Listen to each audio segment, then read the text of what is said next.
చేయకపోవడం, గొర్రెల పంపిణీ నిలిపివేయడం, గ్రామ పంచాయతీలకు నిధులు ఇవ్వకపోవడం, ఉద్యోగులకు పీఆర్సీ డిఏలు చెల్లించకపోవడం, రియల్ ఎస్టేట్ కుప్పకూలడం, ఇలాంటి కారణాల వల్ల ప్రజల కొనుగోలు శక్తి తగ్గుతూ ఈ రాష్ట్రం యొక్క ఆర్థిక మాంద్యం వైపు అడుగులు పడతా ఉన్నాయి. అధ్యక్ష, భట్టి గారు తన ప్రసంగంలో నిజాలు ప్రచారంలో ఉండాలి, లేదంటే అబద్ధం నిజంగా మారి రాష్ట్రాన్ని, దేశాన్నే కాదు ప్రపంచాన్ని కూడా నాశనం చేస్తుందని తన ప్రసంగంలో చెప్పారు. అధ్యక్ష, నేను వారి మాటలతో ఏకీభవిస్తున్నాను. నువ్వు రోజు అబద్ధం ఆడితే అది నిన్ను రేపు కూడా అబద్ధం ఆడే దుస్థితికి తెస్తుందని శ్రీశ్రీ గారు చెప్పినటువంటి మాటను ఒక్కసారి నేను భట్టి గారికి చెప్పదలుచుకున్నా. అధ్యక్ష, ఎందుకంటే అధ్యక్ష, మీరు అదే పనిగా చేస్తున్న అబద్ధాలను పటాపంచలు చేసి సత్యాన్ని చెప్పదలుచుకున్నాను. 10 ఏళ్ల కేసీఆర్ పాలనలో తెలంగాణ భద్రం అనేది నిజం, ఛిద్రమైందనేది అబద్ధం. ఆర్థిక వ్యవస్థ గాడి తప్పడం అబద్ధం, బలోపేతమైందనడం నిజం. 10 ఏళ్ల పాలనలో ఆర్థిక అరాచకత్వం అన్నది అబద్ధం, ఆర్థిక స్థిరత్వం సాధించిందన్నది అసలు నిజం. దివాలా తీసిందన్నది అబద్ధం, దివ్యంగా ఉన్నదన్నది నిజం. కేసీఆర్ గారు సంపద పెంచింది నిజం, ప్రజలకు పంచింది నిజం. 2013-14లో 4,50,000 ఉన్న జిఎస్డిపి 9.5 ఏళ్లలో 15 లక్షల కోట్లకు పెరిగింది. ఇది అక్షర సత్యం. మా పాలనలో 12% ఉన్న జిఎస్డిపి వృద్ధి రేటు కాంగ్రెస్ ఏడాది పాలనలో 10% తగ్గింది.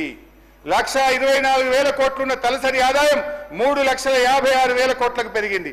ఇది మీరు కూడా ఒప్పుకొని చెప్పుతున్న సత్యం. అధ్యక్ష, మా పాలనలో 12.4% ఉన్న తలసరి ఆదాయ వృద్ధి రేటు మీ ఏడాది పాలనలో 9.6% తగ్గింది.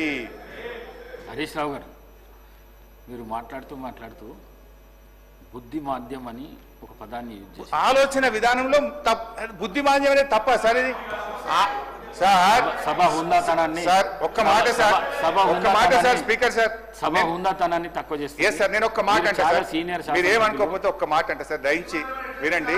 నేను ఒక మాట అంటే, ముఖ్యమంత్రి గారు సభానాయకుడు అక్కడి నుంచి నిలబడి బట్టలు ఊడదీసి కొడతా, బట్టలిప్పి ఊరేగిస్తా అని సభానాయకుడు అక్కడి నుంచి మాట్లాడితే మీరు ఎందుకో వారికి చెప్పకపోతే? అధ్యక్ష, నేను బుద్ధిమాన్యం అంటే మీ ఆలోచన విధానంలో తప్పు ఉంది అన్న.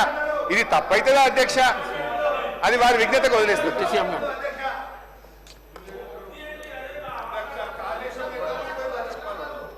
హరీష్ రావు గారు చాలా సంవత్సరాలు మంత్రిగా కూడా చేశారు. అధ్యక్ష, శాసనసభ వ్యవహారాలు కూడా చూశారు. వారు మాట్లాడుతూ ఉంటే నేను పెన్ను పేపర్ తీసుకొని రాసుకుంటా ఉన్నాను. వారు బడ్జెట్ మీద, సరే గత బడ్జెట్ మీద చెప్తా ఉన్నారు, ఇప్పుడు బడ్జెట్ కూడా మాట్లాడుతూ ఉన్నారు. చాలా సంతోషం.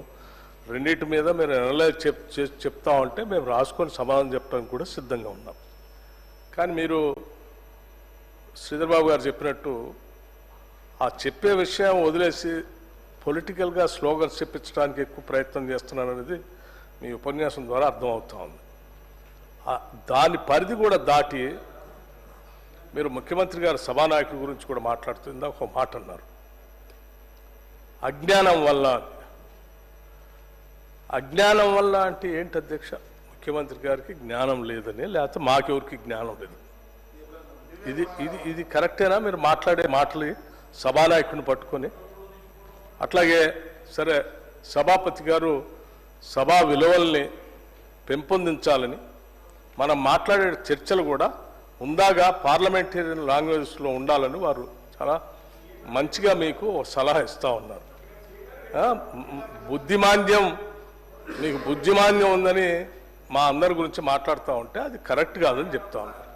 రైట్, మీరు కనీసం నిజంగా విఘ్నులైతే స్పీకర్ గారు సభాపతి గారు చెప్పిన దాన్ని విని బుద్ధిమాన్యం అన్న మాట పొరపాటు అయిపోయింది, నేను విత్డ్రా చేసుకుంటున్నా అని చెప్పి వారి ప్రసంగం చెప్పాలి. కానీ ఇంకా గౌరవ సభాపతి గారితో కూడా ఆర్గ్యుమెంట్లోకి వెళ్ళి నేనేమన్నాను, వారేమన్నారు, వారు మాట్లాడేటప్పుడు మీరు చెప్పలేదు, ఇప్పుడే నాకు చెప్తా ఉన్నారు ఏంది అని మొన్న వారు జగదీశ్వర్ రెడ్డి గారు ఎట్లయితే మాట్లాడటం కోసం ప్రయత్నం చేసి ఏం చేశారో ఇప్పుడు అదే ప్రయత్నంలో వీరెళ్తా ఉన్నారు. అధ్యక్ష, ఇది కరెక్ట్ కాదు.